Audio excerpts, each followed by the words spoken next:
What it do, everybody? Check it out. Got the sweet Hunter fan here. This thing is old as the hills. I'm not sure how old the hills really are, but I know they're old.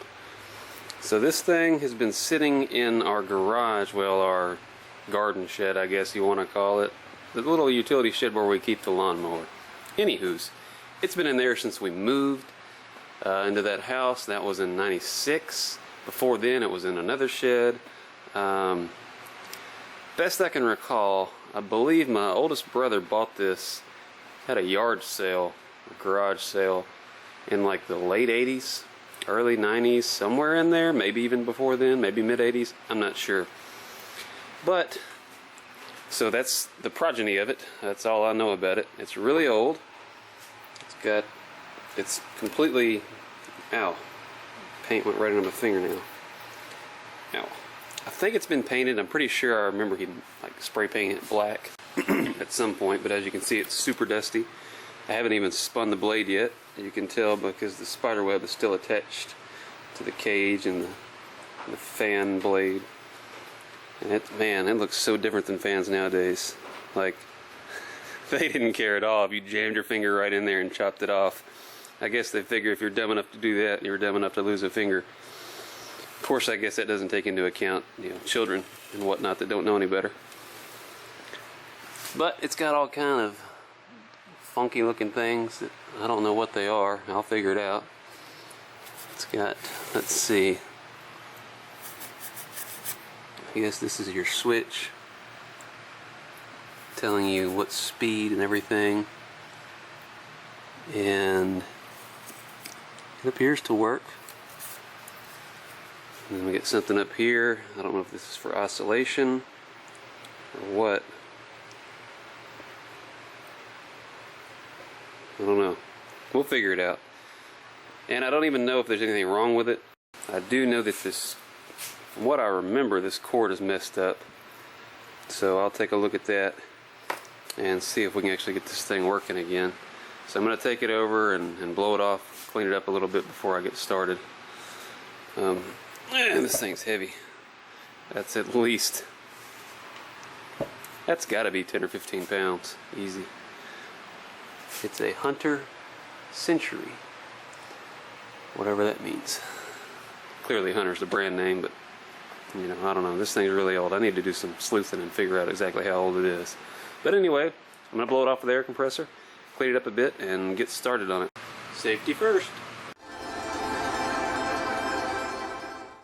Blew some of the paint off. Now let's see. Just for S&Gs, let's just see if this thing works without doing anything to it. Aside from plugging it in. Which, as I alluded to earlier, this cord is super, like, I don't know, it's like a spaghetti noodle. It's super flimsy and soft. And it's taped at the base down here. It's got tape down here at the base. It looks like it's frayed. There's a couple of knots in it. Better not to mention that again. Some other tape. Yeah, it's frayed up here at the end. So I imagine it might start a fire. But I'm going to try it anyway. I'm plugged into my surge protector. Holy crap! It works! It worked!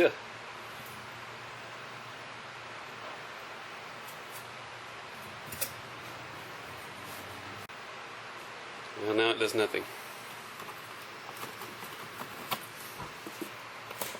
I don't know, could this be dirty? Let me try it one more time. There it goes. You got it kick-started apparently. I better turn it off. Okay, so in theory it works. So now, just have to work on fixing the power cord and getting there and cleaning up the motor. If it works well enough, maybe give the old girl a new paint job. I don't know. We'll see. Alright, there's a cap on the back here. It unscrews, so I'm going to unscrew that. See what we're dealing with. Oh, it's just the worm gear drive for the oscillation. Fancy schmancy. Betty Grable, what a dish. So, our power cord that wraps around the base, which is all kind of taped up. I don't even know where to begin. Here's the crankshaft for the oscillation.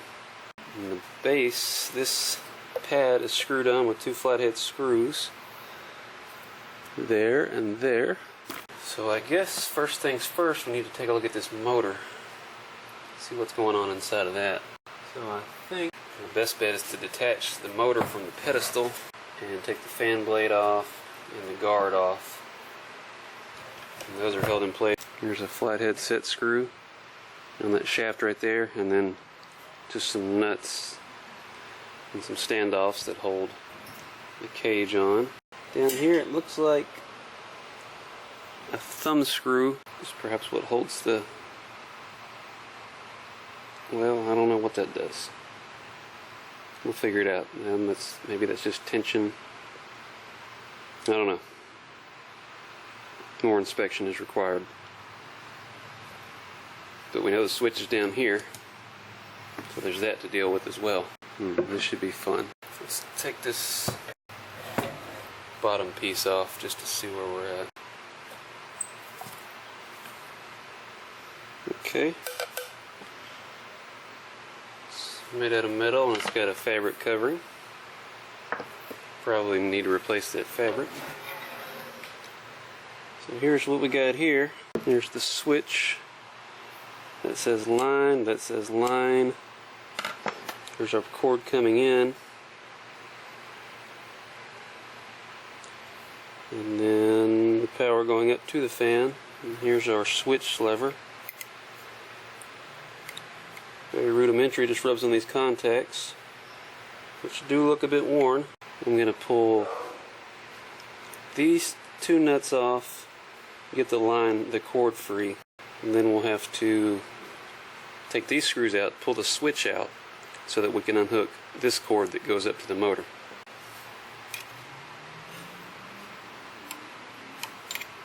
Someone's had these screws out before, I can tell. Well, maybe. That may just be marks from them being installed eons ago, whenever this thing was built. I can hear all kind of things creaking and cracking as I loosen these. Clearly, they're free. I think the issue is the power cord here. The power cord doesn't have a lot of slack in it, and it's not letting the switch come out any further. Alright, so I guess we've got to detach the motor from the base first. Okay, let's go ahead and get this old cord out of here. The rubber grommet is totally gone. That protects the cord as it goes through the space here. So I'll need to replace that. Okay, so let's see. There's a big wing nut. Let's loosen that. There's grease on that. And then a flathead screw.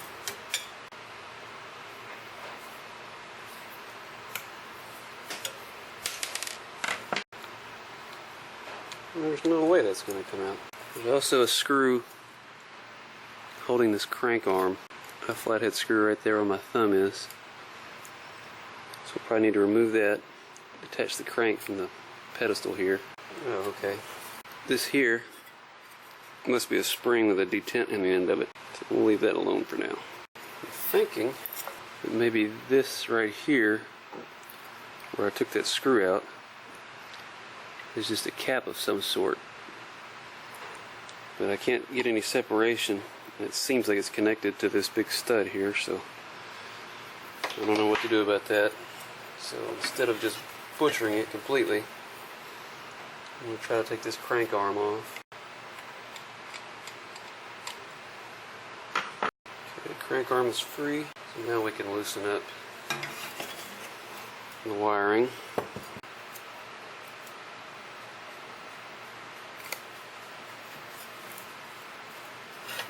if that's what was holding us up in the first place.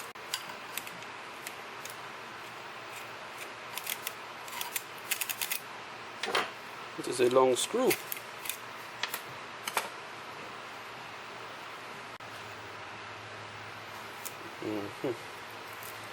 Clearly, these other two screws need to come out as well.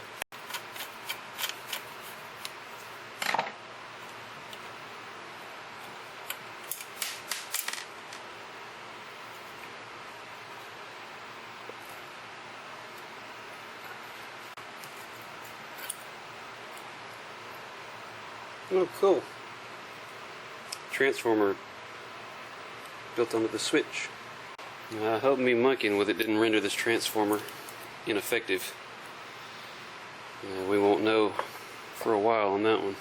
I don't think it did. I think all the connections are down here and the transformer tilted up this way, so I think we're still okay. But these wires have definitely seen better days, and of course they're soldered. I'm not sure what to do about this. Let's start by taking all this tape off.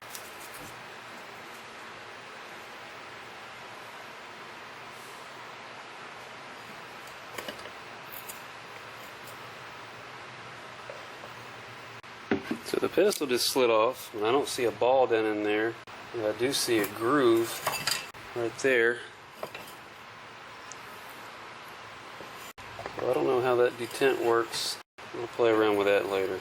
By later, I mean right now. There's your cap. There's your spring. I think the ball may be stuck in there. Maybe the top of this pedestal is a ring that spins.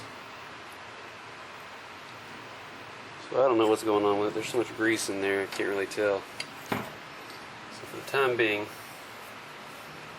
let's just let that sit and focus on this wiring. I can pull one wire off, but the other wire, I can't pull it off because it's a solder joint to the transformer. So I'm going to have to desolder that, or just clip this old wire. I don't know what to do, I'm new. Okay, I've loosened this set screw. And now I'm just walking the fan blade off of here. Just wiggling it just a little bit. There we go.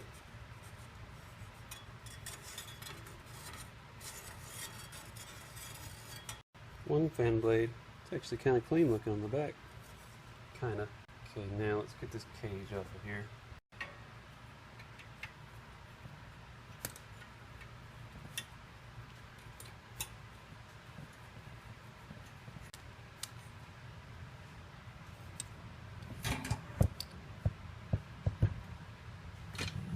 I think I'll pull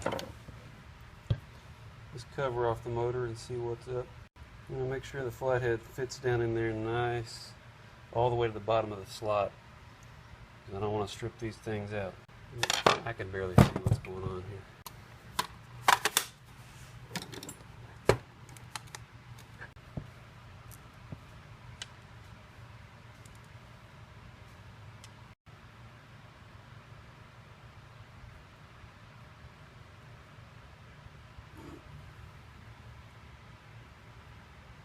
Dirt daubers, nesty.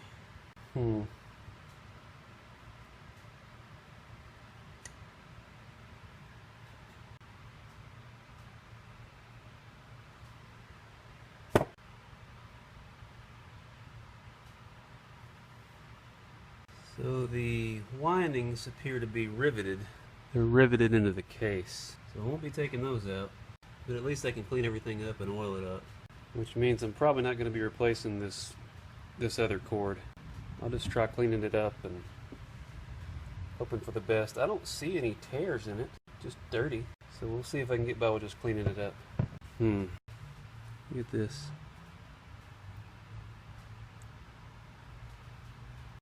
The dirt daubers have ruined this. This lighting is terrible. See, the dirt daubers have made a home in all these little holes. So I'm just going in here, picking them out. Ow! They've also commandeered inside here in this cap, and then there's the inside of the windings and everything. A bit rusty, but nothing too bad. So now it's just a matter of cleaning all this mess up and putting a new cord between the switch and you know, the wall, and oiling it up and giving it a shot, see if it works. I've lost my spring, found my spring. So I think I figured out how to get the windings out. I believe these standoffs are what's holding them on there. And I don't have a 1/4-inch wrench, but I do have a 1/4-inch socket. I'm betting that's what holds these windings in there, so they're not riveted after all. Let's pop these out. Yeah, pretty certain that's what's going on. That's what I thought anyways. I don't want to break it, but it's moving, I think. Yeah, there it goes. Come on. She doesn't want to give up the ghost. Aha, victory! I'll show you something else about this that's pretty cool. If you look right down in here, you'll see some, I don't know, wadding, some fabric, and then right here, some fabric coming out of that hole. In this hole, that's designed so that you can oil this bushing where the shaft goes through this bushing. You saturate that cloth with, you know, 3-in-1 oil or whatever, and it keeps that shaft lubricated, which clearly needs to be cleaned. A lot of dirt, some electrical smegma and grease, but at least now I can get this part cleaned up a little bit better. Take a look at our winding. They're dirty. They got some little dirt dauber, little egg sac larvae things all in it. That's where our wires come in and connect. So if I did want to change that wire out, I could. I still don't know if I'm going to. I don't think I am actually. But at least I can get it cleaned up. Alright, so we're one step further in the process. I still wish I could get this thing completely out of the way. But I'd have to desolder these. I don't really want to do that. But I will if I have to. Which at this point it looks like I'm going to have to in order to get it all taken apart. But before I do all that, I believe I'm going to clean it up, put a new cord on there, and put it back together and make sure that it actually works before I go about restoring this bad boy. So I think that's where we'll leave it for now. I need to source a power cord, and I don't have any. I can cannibalize something, or I can make one, a temporary one. That's probably what I'll do. So I cleaned up everything in the motor, and I put it back together, and then I put that old wire on there just to test it, and great success. The motor works, both speeds. So now I don't feel so bad about continuing on with the project. Zang.